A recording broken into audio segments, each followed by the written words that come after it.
Well, this is my presentation is based on my PhD, but this is actually my second article. So that's it's based on some of the findings in my research. This paper is called Dialogical Development of a Learning Identity, which is very much linked to agency in learning. That concept, I think. This is three Norwegian Tamil girls negotiating ethnicity and gender as spans of knowledge. It's what I called it. And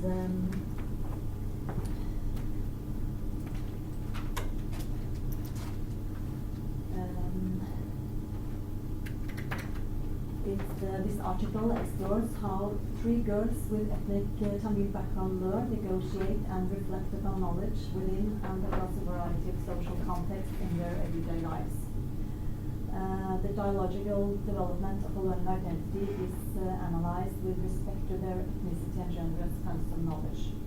The concept of biological self is used to underline the dynamic links between traditions and individuality in the learning and identity process in the girls' learning lives. This can be approached by looking at the coherence between learning, identity, and agency in a biographical narrative case study. So that's what I do in this paper. I follow three girls. Theoretical framework. Well, this is a very long list, but I think important for me has been using the funds of knowledge concept from Gonzalez Mal, and I've used also a review by Hogg 2011.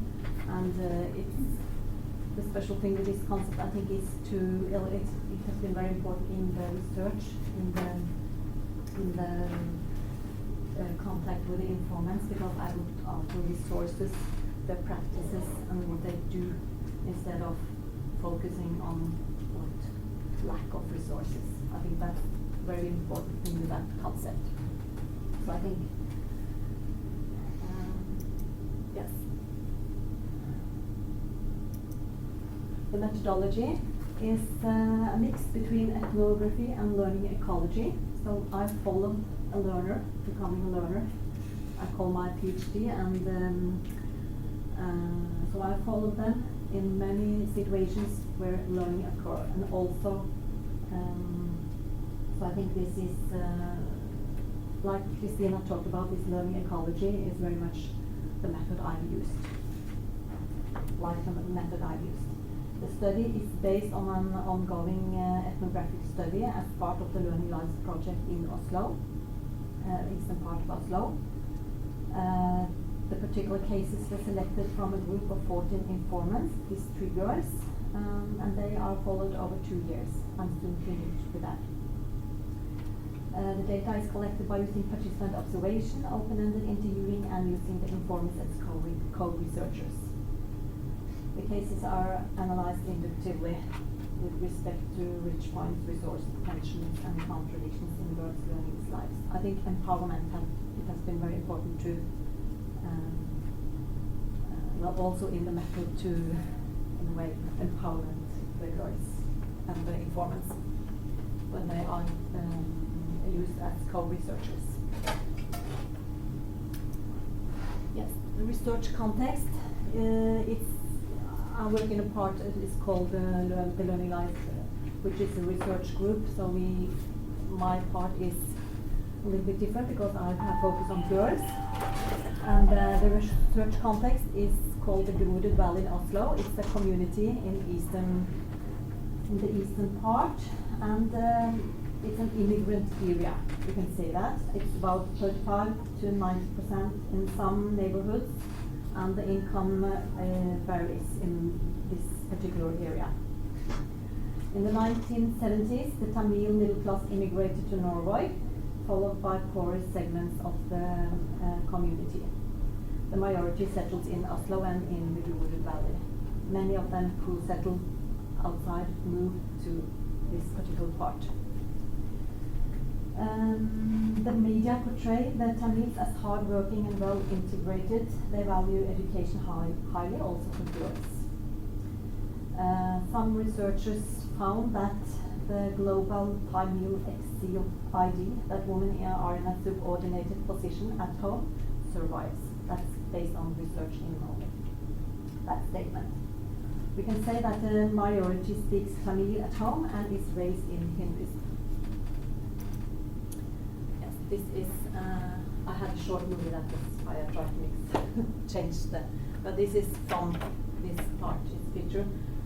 So this is very much how it looks like in this part of Oslo.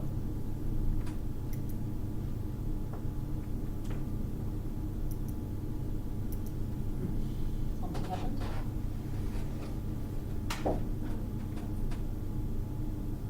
Yes. In the learning ecology, I very much found inspiration in Raeln, and this method is applicable to approach out-of-school learning, and it's important to understand what kind of resources do learners seek out, how can we conceptualize such learning processes, and how out-of-school learning relate to learning within school and learning trajectories, and what kind of competences they develop, and also how this impact on the development of the learning identity. A learning ecology is defined as the set of contexts found in physical and virtual spaces that provide opportunities for learning. So that's why I followed the learner.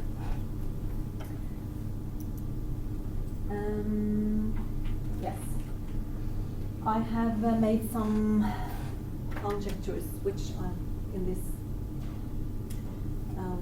is very much connected to the learning ecology, and I try to examination of pathways of participation to provide an account of events, activities and processes that spark interest in learning, related to a variety of resources and knowledge grounded in this social and cultural relations that make up a person's everyday life. That is very much linked to the sense of knowledge thinking.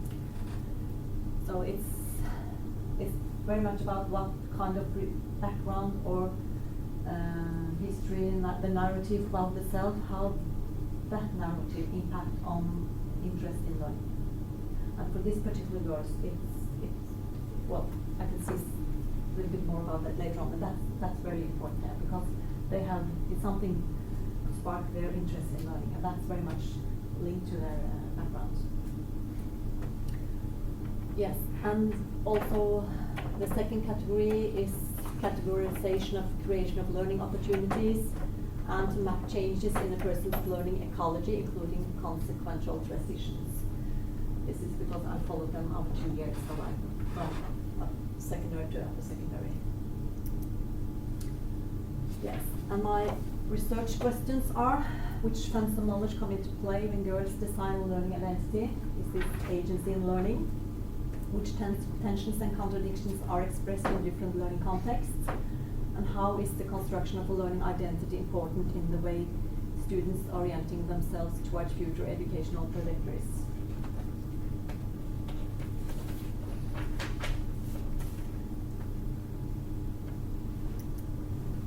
So I made this. This is important, very much in the methodology here now. And the analytical categories I've used is emergence of sense of knowledge-based interest and sense of self. And that will point to and the creation of learning opportunities, boundary crossing and the contradictions, the dialogue, the learning identity and future orientation. So this 4 is what I'm going to write out these cases. I will use these 4 categories, and I will try to map a learning ecology. And here is one of the girls, Amrita, and then we can say that I mapped, this is, if you saw the picture from Christina used, this learning ecology. So this is very much like that picture, because I have family, school, ethnic network, distributed resources, peer groups, leisure activities, and community. For this particular girl, it was a rich point that started, well, when I started to the contact with her, she was very interested in telling that story, and it was that she got a brother with Asperger's syndrome, and that was a very important point for the family, because something happened according to the religious views. Her mother got stronger and father lost it, and this has been a little a kind of contradictory for the family. So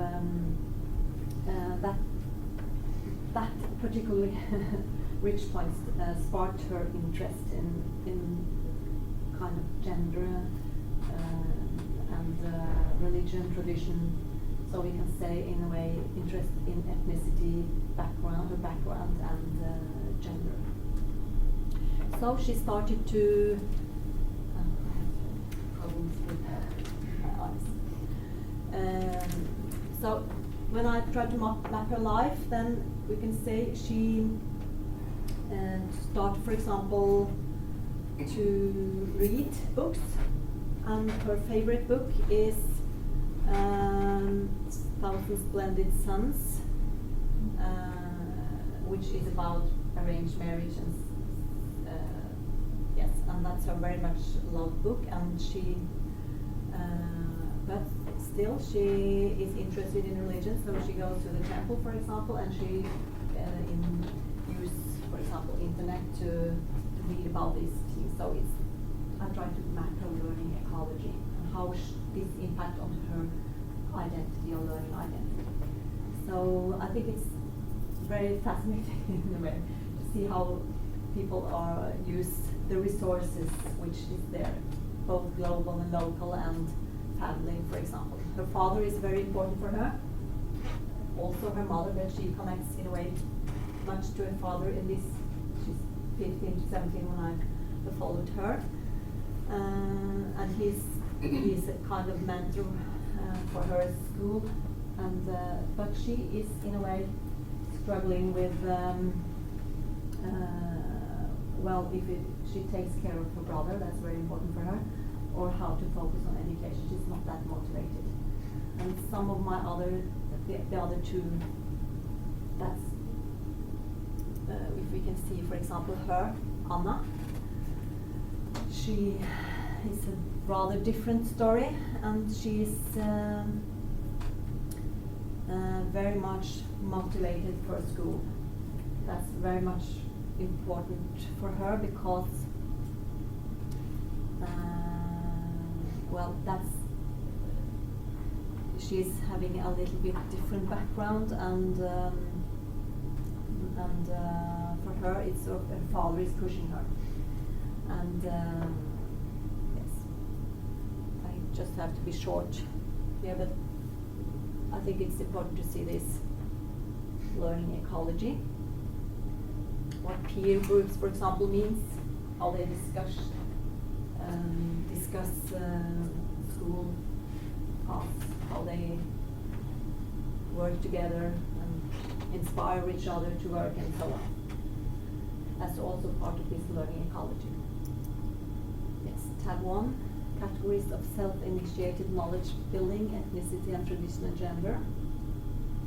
Then I try to map a kind of system here, seeking out text-based information, for example, books, magazines, internet-based information, talking about life, home, friends, school. They talk about transitional rituals, Facebook, using dress code, spending time with boys, not after school activities, go to disco or not, such contradictions. And they choose subjects with a social focus. They try to start to learn about women's rights, religion, and cultural themes at school. Very interested in that too, and get involved in, for example, students' organizations, actively seeking Norwegian friends because they want to practice and talk Norwegian, for example. Yes, and this is a part I'm a little bit unsure how to write about these contradictions the girls talk about, and so I I've just made this as a starting point, I think.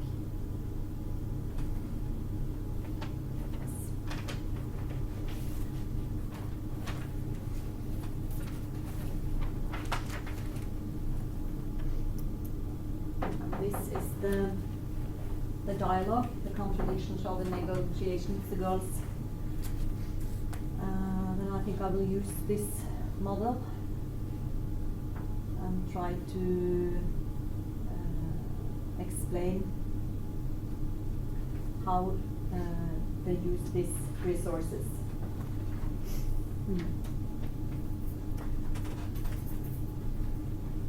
Yes. The inner speak, because here it's dialogue could be interaction, but I think here in this particular case study it's more important to grasp their inner dialogue, and that is when I speak to them, when I talk to them, then they talk about these contradictions and how they very much use resources to deal with this kind of questions. So in a way it's very much linked to the learning ecology and learning from different parts. Yes. A little bit shorter than the 20s, I think. We have 4 minutes. Okay. Yes. Yes, I'm not sure if this is clear, but it's like this inner speak. It's more like I've tried to visualize their inner speak and what is in forefront and in background. So it changes when I follow them these 2 years. They sometimes kind of one part is in forefront and later on something else development. So it's yes, kind of development. So I think their future orientation, how they think about their future, what they want to be and study and so on, is very much linked to this, and how important education, if education is in forefront or more in background, and other part of them